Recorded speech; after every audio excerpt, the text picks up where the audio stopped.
Okay, so I've been using the Redmi Note 15 right here for a while now. I'm not gonna lie, this one actually confused me at first. Because when you look at it, nothing jumps out. No crazy design, no look at me features, and it just looks normal. And that's what threw me off because Xiaomi, that we know, usually like to show off a little. But this time, it's like they deliberately held back. At first, I thought, okay, this might be one of those safe, unforgettable release. But the longer I used it, the more I started noticing something. Guys, this device doesn't try to impress you instantly. It's kind of grow on you. And that's a very different strategy that they came up with. So let me explain something. Now, the first thing that actually hit my attention wasn't the design. It was how it felt on a daily use. This device is slim, as you can see here, it's around 7.9mm.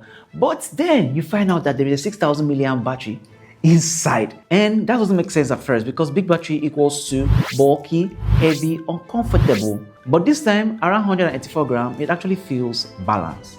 Not flashy, not premium in a loud way, just controlled. The matte back, no fingerprints, no reflection. It's just they doing its job quietly without looking for praises. Same thing goes to the frame. Yeah, it's plastic, but after a while, you stop caring because it feels like it was chosen for durability, not aesthetics. Then there is IP64 ratings. On paper, it sounds like one of those specs you ignore, but in real life, it actually changed how you behave. You don't need to start panicking about dust. Even when rain starts falling, you will not do all those quick, let me hide my phone move. It's not waterproof, but it feels dependable. And honestly, that matters more than people admit. Yes.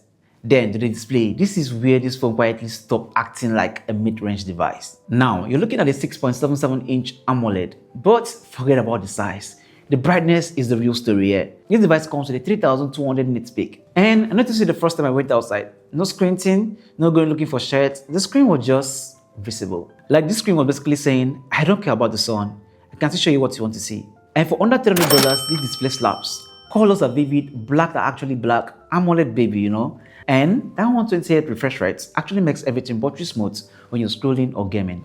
Note this, it actually switches intelligently between 60Hz and 120Hz depending on what you're doing, which means smooth when you need it and efficient when you don't. That's not a spec flex, that's system thinking. And it's more stuff like that that actually makes a phone feel thought through. Now, for anyone who watches a lot of content, YouTube, Netflix, or just scrolling your For You page, this screen is genuinely one of the highlights of this phone. You might ask, is it the sharpest screen ever? The answer is no. Is it competing with Samsung flagship? Absolutely not. But does it make you happy every time you turn on the screen? Yeah, honestly it does, and that's a sweet experience.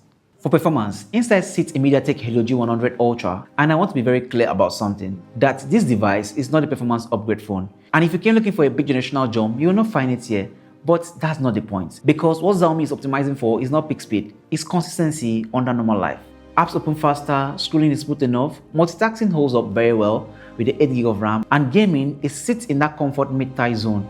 PUBG, Call of Duty Mobile, ARTFAT, all playable on medium graphic settings without drama. It actually warms up over a little time, yes, but it won't collapse under pressure. And that is the key point here, stability, not excitement. For software, this is where the phone quietly becomes harder to ignore. The Android 15 running on HyperOS 2 isn't just about being new, it's about being supported. And Xiaomi is promising up to 4 years of major upgrade here. And in this price category, that actually changes everything because suddenly, this is not the phone you actually need to replace in 8 months. It becomes something you can actually keep. Now, everything builds up to this. The 6000 milliamp battery capacity inside the Redmi Note 15 is not just a spec bomb. Its functionality changes your behavior. For light use, 2 days straight, easy.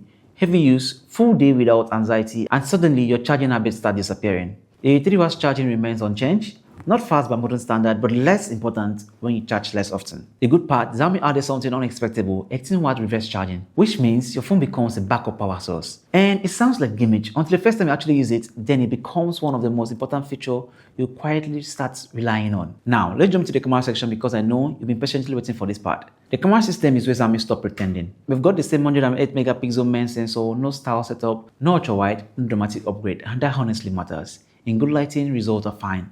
Not impressive, not bad, just usable. In low lighting, consistency drops, video still caps at 1080p for basic stability. This is not a camera for pretending to be one, and Xiaomi seems comfortable admitting that. For pricing, in Nigeria, it is 264,000 for the 6GB of RAM and 128GB of internal storage, and 299,000 for the 8GB of RAM and 256GB of internal storage. And at this point, everything starts making sense because this phone right here isn't trying to compete with iPhones.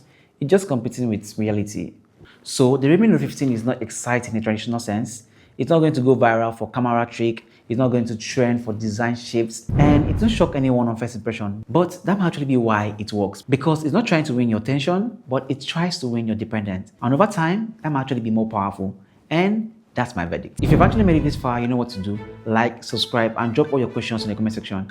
And if you need a phone that is less expensive, I actually made a video about the 6200 and the A200 Plus, somewhere around here. That's all for watching. Till next time, bye and bye.